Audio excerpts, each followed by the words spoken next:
बढ़ रहा है मंकी पॉक्स का खतरा और राजधानी दिल्ली में केस सामने आना यह बताता है कि मंकी पॉक्स अपना दायरा बढ़ा रहा है। कोरोना के बाद अब एक और परेशानी बढ़ गई है। आज इस खबर के साथ साथ खबरें अभी तक आपको बताएगा कि कैसे मंकी पॉक्स से हम बच सकते हैं और मंकी पॉक्स को क्यों अब हेल्थ इमरजेंसी घोषित करने की बात चल रही है, क्योंकि डब्ल्यूएचओ ने बहुत कुछ कहा है। एक एक बात आपको अब जानने को मिलेगी। तो इस वक्त की बड़ी खबर सबसे पहले हम आपको बता दें, भारत पर अब मंडरा रहा है मंकी पॉक्स का खतरा।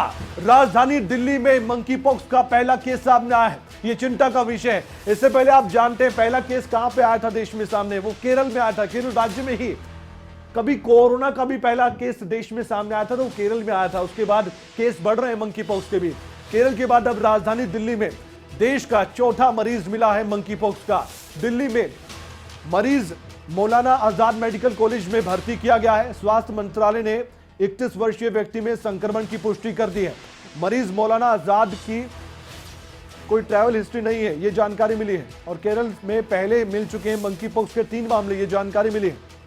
तो आप सोचिए कि अब ये मामले सामने आ रहे लगातार। अब राजधानी दिल्ली तक एंट्री हो चुकी है मंकी पॉक्स की। तो चिंता का विषय यह है कि अब मंकी पॉक्स से कैसे निपटा जा सके और ज्यादा संक्रमण ना फैले, उसके लिए क्या किया जा सके, क्योंकि ट्रैवल हिस्ट्री पर भी डिपेंड करता है। संपर्क में अगर किसी मंकी पॉक्स के मरीज में आए दूसरा शख्स, तब ये कैसे कहा जा सकता है कि मंकी पॉक्स बढ़ा है। लेकिन अब लगातार ये मामले जो बढ़ रहे हैं, अब एक एक चीज पर निगाह डॉक्टर्स की भी टिकी हुई है और कई देशों में मंकी पॉक्स के मामले बढ़े हैं। मंकी पॉक्स को लेकर डब्ल्यूएचओ ने, वर्ल्ड हेल्थ ऑर्गेनाइजेशन ने एक बड़ा अलर्ट जारी किया है। इसको लेकर भी जानकारी आपको हम दे दें। डब्ल्यूएचओ ने ग्लोबल हेल्थ इमरजेंसी की घोषणा की है। इस वक्त की बड़ी खबर, इससे पहले जानकारी दी गई थी डब्ल्यूएचओ की ओर से कि क्यों हमने ये कहा है। डब्ल्यूएचओ ने ग्लोबल हेल्थ इमरजेंसी घोषित कर दिया है मंकी पॉक्स को, यानी कि अब देश में भी हमें अलर्ट मोड पर आना होगा। कोरोना से अभी भी निपट रहे हैं हम, क्योंकि केस अभी भी कोरोना के सामने आ रहे हैं, लेकिन अब मंकी पॉक्स से कैसे निपटा जाए, यह बड़ा सवाल है। हमारे साथ एक डॉक्टर भी जुड़ेंगे, उनसे हम बातचीत करेंगे। लेकिन उससे पहले हम ये भी आपको बताना चाहते हैं कि मंकी पॉक्स क्या है, ताकि आप पहले ही जान सके। उसके बाद आपके मन में सवाल होंगे, तब हम डॉक्टर साहब से जुड़ेंगे, उनसे बातचीत हम करेंगे। सबसे पहले आप सुनिए डब्ल्यूएचओ की ओर से क्या कुछ कहा गया है, ध्यान से सुनिएगा क्योंकि एक गंभीर मामला है। We have an outbreak that has spread around the world rapidly through new modes of transmission, about which we understand too little and which meets the criteria in the international health regulations. For all of these reasons, I have decided that the global monkeypox outbreak represents a public health emergency of international concern. We have an outbreak.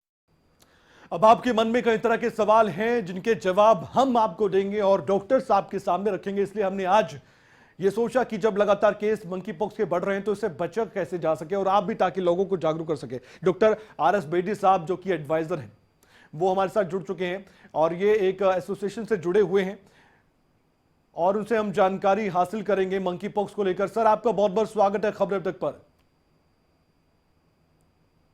नमस्कार जी। बेदी साहब, monkey pox को लेकर अभी हम अनजान हैं, पूरी तरह से जानकारी हमें नहीं है, हमारे दर्शकों को भी शायद नहीं होगी। तो ऐसे में आप बेहतर बता सकते हैं, आप एक डॉक्टर भी हैं।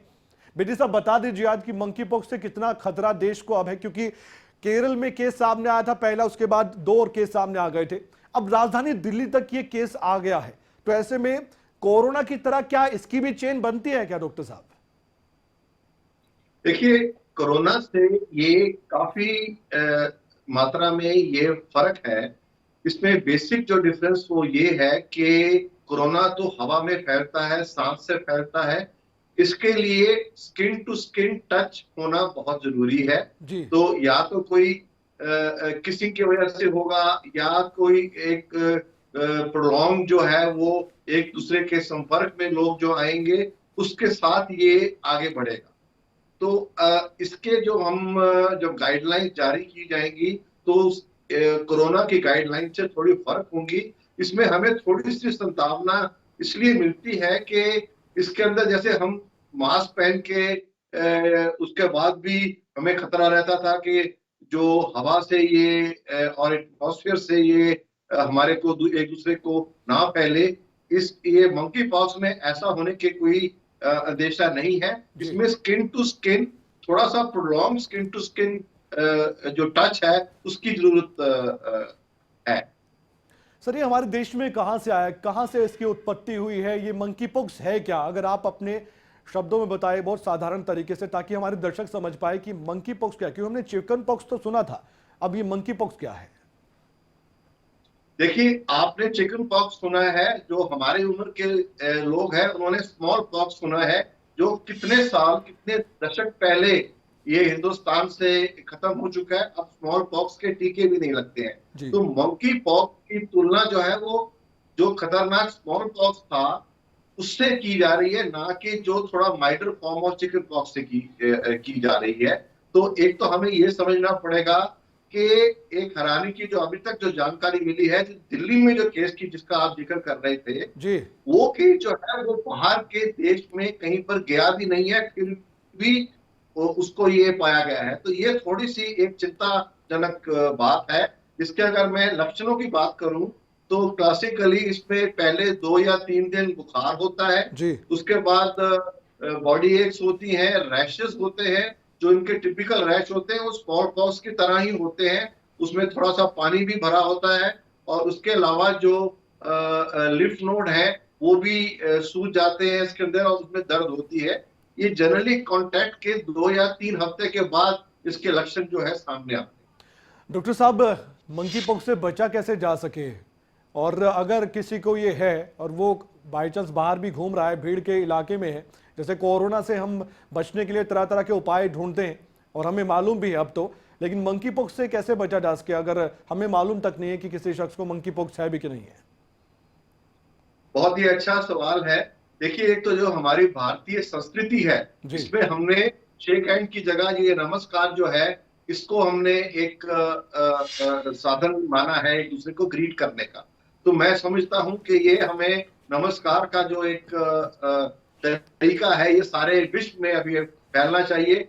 हैंड शेक करने का जो है वो हमें उससे दूर रहना चाहिए, क्योंकि ये टच के द्वारा ये फैलना है। और दूसरी बात ये है कि हम जब हिंदुस्तान में एक जो जिसको हम बोलते हैं जप्पी डालने का एक वो है तरीका ग्रीट करने का, उससे परहेज करना चाहिए। मेन बात ये है कि हमें स्किन टू स्किन टच जो है उससे हमें परहेज करना पड़ेगा। और अगर ऐसे किसी साथी को जिसमें अंदेशा मिलता है तो उससे साथ कोई संभोग करने से भी या कोई संबंध बनाने से जी उससे भी इसका फैलने का खतरा है। डॉक्टर साहब, कोरोना का पूरी तरह से इलाज नहीं है, प्रिकॉशन डोज हम ले रहे हैं, हमने डोज लिया, अब हम बूस्टर डोज भी ले रहे हैं, लेकिन मंकी पॉक्स का कोई इलाज संभव है क्या? ये जानलेवा है कोरोना की तरह?